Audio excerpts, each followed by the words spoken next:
l'honorable député Montey ñu ngi lay nuyu bu baax di la dalal ci plateau bu Petit Déj également di nuyu ñi nga xam ne ñoom ñoo ñuy seetaan saa su ne rek ñu bàyyi seen yitte yëpp ñu seetaan ci kanam tuuti di nga andi la toile waaye war ci feggoog l'honorable député incha allah ci kanam am na ay information yoo xam ne dañoo gën a fës ci toile bi waaye itam ñu gën ko commenter incha allah ci kanam nañ sekk mu waxtaan bi incha allah ay ca madame Mbacké moom lañ doon waxtaanee la fois passée sur le rôle et le choix des députés foofu la ci assemblée nationale déjà coow lu bëri na fa lool diggante opposition bi diggante pouvoir bi ku nekk mi ngi xëcc jëmale sa boor déjà honorable ban bilan nga mën a tirer par rapport au 13e législative bi nga xamante ni daanaka léegi mu jeex. Bon bilan mitigé. Vraiment un peu resté sur ma faim parce que mënoon nañ def un meilleur travail. C'est vrai que comme ni ma ko waxee am na député yu xarañ yu def seen liggéey correctement am na yeneen député yoo xam ne defuñ li leen war mais globalement daal mënoon na gën a am njëriñ pour askan wi parce que sujet yi bëri woon na jàmbat yi bëri woon na mais li gën a fës daal mooy li ñëpp di wax parce que très souvent moom laay wax nit ñi du réalité bi moo am solo li am solo mooy opinion bi li nit ñi gis quel que soit li nga def te nit ñi gisuñ ko du am importance te li nit ñi gis mooy ay député yu xuloo ay député yu xeex ay député yu saagante te defuñ liggéey bi leen askan wi sant parce que député ñett rek la da ngay toogal mooy représentation dañ lay yónni da ngay légiférer maanaam da ngay voter ay charte ay loi da ngay contrôler action gouvernement bi maanaam da ngay saytu gouvernement bi naka la ñuy utiliser comme bi ñu leen budget bi ñu leen jagleel donc ñett yooyu vraiment yomb na mais nag bu fekkee ne da nga nekk député boo xam ne da ngay wuyoo député diw wala député kuréel boobu day indi problème parce que député moom même honorable bi nit ñi di wax nii sax dañ ko war a bàyyi parce que bokku ci constitution sénégalaise daf ne les représentants du peuple sénégalais sont appelés députés à l'Assemblée nationale honorable ce comportement moo la koy may ce melokaan mooy tax nit ne que ah yow de tu es honorable mais def ko titre ba koy ooyee sa bopp dafa ridicule sax da ngay gis kuy présenté wu ne man la honorable diw dafa ridicule député da nga naan député la mu jeex mu yem foofu léegi nag bu nit ñi gisee ne que sa liggéey rafet na que ni nga comporté woo baax na ñu ne kii de mu ngi honoré donc mun nañ ko ooyee honorable donc bilan bi comme ni ma la ko waxee c'est un bilan mitigé parce que daanaka amul benn proposition de loi ci 13e législature bi yëpp am na ñetti tentative de proposition de loi mais benn jàllu ci bon question écrite yi xaw na bëri question d'actualité amul donc des na vraiment man bi may dem Assemblée nationale ci suma campagne électorale suma credo mooy que ne woon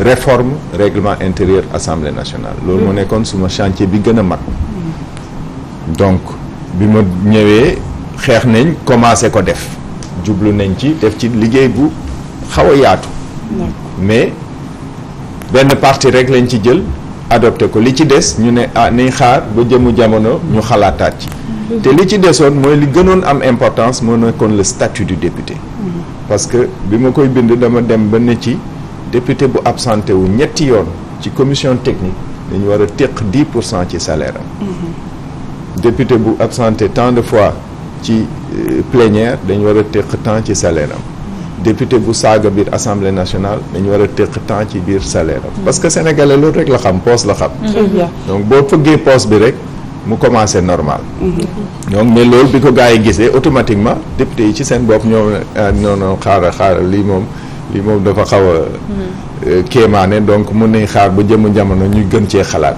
ñoom daal liñ gënoon a xool mooy commission yi ñu réformer waatoon defaraat yenn commission yi indi ay commission environnement parce que problème changement climatique yi am na solo léegi ci dëkk bi et cetera mais tout ce qui concernait le statut du député gars yi dañ ko teg de côté mais may am yaakaar ne que législature bu bees bi di ñëw dinañ ci penché wu bu baax. parce que mooy nga baal ma l'honorable mais est-ce que loolu dina leen honorer daanaka comme ni nga ko waxee bind ay textes yoo xam ne nii pour ñu voter ko jàppale député bi la déjà jàppale aussi ñi nga xam ne ñoom ñooy askan bi leen di bàyyi xel à chaque fois mais comme ni nga ko waxee xam nañu ne koo ci tekk ci poosam mu xam ne am nga lu rëy loo jël ci moom est-ce que dina honorer député bi ci boppam moom mu bañ liste ab loo xam ne dañ ko bindal ngir ñu mën koo voter moom mu tënku ci luy xam ne dafa ñeel askan bi. moo ci loolu laa doon ñëw mooy répondre un peu en partie ci rôle ak. choix député xam nga député boo xamee ne que yow toogoo assemblée nationale ci sa coobare bopp. dañ lay yónni moom laa njëkk a wax premier rôle lu député mooy représentation député ndaw la dañ ko yónni. moomuloo cër bi nit moo la ko jox. kooku la ko jox dafa bëgg nga dem toogal ko ci ay anam yu gën a rafet. donc anam yooyu nag yow booy tànn député bi yaa war a xool ndax kii mérité na ma jox ko wala ma ñàkk ko jox. mais tamit même boo ko joxee bu demee ba war a jalgati yow sa vigilance citoyenne ak sa dëggu ak sa taxawaay war na la may nga mën a ñëw ne ko lii taxuloon ma yónni la. moo tax député bi daf lay représenter ki lay représenter da nga ko war a surveiller. moo tax damay wax toujours citoyen sénégalais yi engagement citoyen dafa laaj vigilance. surtout dafa laaj vigilance dafa laaj ngay taxaw chaque jour di surveiller ki nga dénk. parce que boo ko surveiller wul nit rek la. mun na def ay dérives. surtout nag buñ demee ba naan man député diw laa. donc c'est à nous de dire d'être présent et de dire aux députés que lii nga nekk di def nii du loolu laa la sant. maintenant Assemblée nationale sénégalaise dafa soxla une masse critique de députés engagés. te loolu amaguñ ko. ci loolu sax monsieur Monteil tey jii coow li bëri na woon foofu la nga xamante moom mooy ci assemblée nationale rawatina si yéen ñi nga xamante ne député yi ngir am ay assistance parlementaire est-ce que tey jii solution bi ngir élever niveau bi nga xamante ni moom moo nekk foofu la ci pencum ndawum réew mi am ay assistance parlementaire la.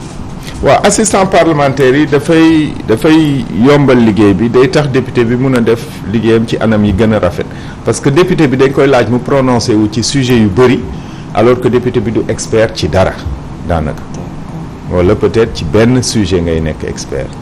ñu présenter le tu es dans le domaine financier dans le domaine de l'industrie dans le domaine du social et cetera yooyu yëpp. bu ci député bi bëgg a prononcé wu il faut que mu am ñu ko ciy jàppale. donc ci règlement intérieur assemblée nationale dañ ci prévoir assistant parlementaire mais tey li am assemblée nationale sénégalaise dañu am 15 assistants parlementaires yoo xam ne dañ leen tas ci commission yi donc ñooñu ay assistants commission la donc député yi ci seen bopp amuñu assistant parlementaire directement donc mais. dama koy wax très souvent loolu mun na yéexal liggéey bi mais waru ko gàllankoor. parce que assistant parlementaire yi ñu ngi ci dëkk bi man par exemple bu ma gisee benn man jànguma droit. man chimie laa jànguma droit. su ma jotee benn texte xam naa ñu jàng droit. ci suma biir famille am na ñu jàng droit. ci sumay xameel am na ñu jàng droit ma jox leen ko. ñu jàngat ko ne ma lii ak lii ak lii moo ci nekk donc doo xaar forcément. ñu indi la assistant parlementaire. yow yaa xeex pour ñu dénk la liggéey bi. da nga war a xeex pour def ko. d'accord honorable tey jii bu ñuy xool réalité bi nga xamante moom moo nekk ci réew maanaam taux de chômage bi nga xamante ni c'est très important est-ce que trouvez-vous normal que tey jii député yi nga xamante ni ñoom ñoo nekk ci assemblée nationale ñu am yenn privilèges au détriment de la population qui n'est toujours pas satisfaite. ñeen privilège. salaire yi ngeen di am yenn bon yi. 1,3 million francs CFA. tey jii ñi leen fal amaana. 1,3 million francs CFA le député bi di gagné. mais Ousmane Sonko waxoon na pour ñu supprimer par exemple 200 000 francs yi nga xam ne député dañ ko moo koy njëkk a jël. mais moo koy njëkk a récupéré na ci ay plaidoiries xam nga moom premier jour la ne man du ma jël essence bi. essence am nekku fa de. nekku fa. non il faut non attendez gis nga député du liggéey bu yomb député dafa am ñaar d'abord dafa am liggéey bi ngay def mais député Sénégal œuvre sociale ambulante la œuvre sociale ambulante la gis nga 1,3 million yooyu ñuy wax benn député du ci jëriñu parce yaa ngi que utiliser sa passeport diplomatique. mosul am cachet mu ngi ci suma saak boo bëggee ma may la ko loolu yëpp ci privilège yi la bokk. waaw ci privilège yi la bokk ci privilège yi la bokk mais c'est lié à la fonction parce que 1,3 million nit ñi dañuy kii mais yenn cadre yi du privé ñoo ëpp fuuf salaire député. mais bu dee dañ lay fal nga am privilège yooyu yëpp tëdd ci privilège yenn ci ay députés yi ba pare fàtte ñi nga xamante ñoom ñoo leen faloon daanaka bu ñu fa toogee bu ñuy wax la plupart du temps boo leen di déglu député du pouvoir la ñuy nekk wala boog député nekkal fa seen bopp en tout cas lañ fay nekkal plutôt que nekkal fa ñi nga xamante ñooy askan wi. gis nga nit même bu fekkee dërëm lañ lay fay. te nga ne dërëm bi dañ ma koy fay pour ma def liggéey bi boo ko deful tu es en faute. donc du affaire yi montant du affaire yi jox nañ la essence jox nañ la kii pour man 1,3 million doyul pour liggéey député. ah bon non. kon nga boo jëlee par exemple benn député bu mel ni Marème Soda Ndiaye. 2 ans la def assemblée nationale dafa dabe. mais lim fa def ñi fa ñi nekk ci seen 2e législature defuñ ko fa. parce que yéen a bokk aussi. non c'est pas parce que ñoo bokk Aar Sénégal c'est parce que damay reconnaître travail bi mu def. mais nga reconnaître bu ngeen demee ngeen xool les minutes de l'Assemblée nationale nombre de questions écrites yi mu dugal. problème yi mu réglé. yéen nga dem dans des localités les plus Mamadou Lamine Diallo aussi a fait pareil questions écrites. c'est pas le même impact. c'est pas le même impact xam nga boo defee question écrite bu tax. fu amuloon gynécologue am gynécologue fu amuloon sage-femme am sage-femme wala nga def question écrite boo xam ne c'est à une portée politique c'est pas la même chose. du benn.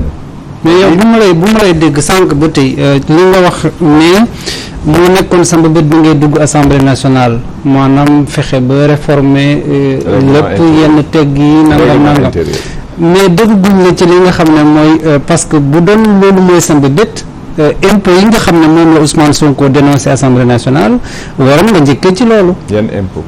moom nii di gën a di wax ne li ñuy génne ci impôt ci salaire député yi. mais ça c'est un mensonge. et puis 50 millions yi nga xam ne le président de l'Assemblée da koy am aussi ñu supprimer ko. non il faut que ñu arrêter le populisme c'est-à-dire nit boo njiit warul cadre discours am ci li nit ñi bëgg a dégg. dafa publier bulletin de salaire am Sénégalais yëpp gis ko. bulletin de salaire am bu ngeen ko liiree di ngeen ci gis impôt bi ñun ñëpp on a un bulletin de salaire. boo bëggee ma jox la suma bos impôt bi mu ngi ci.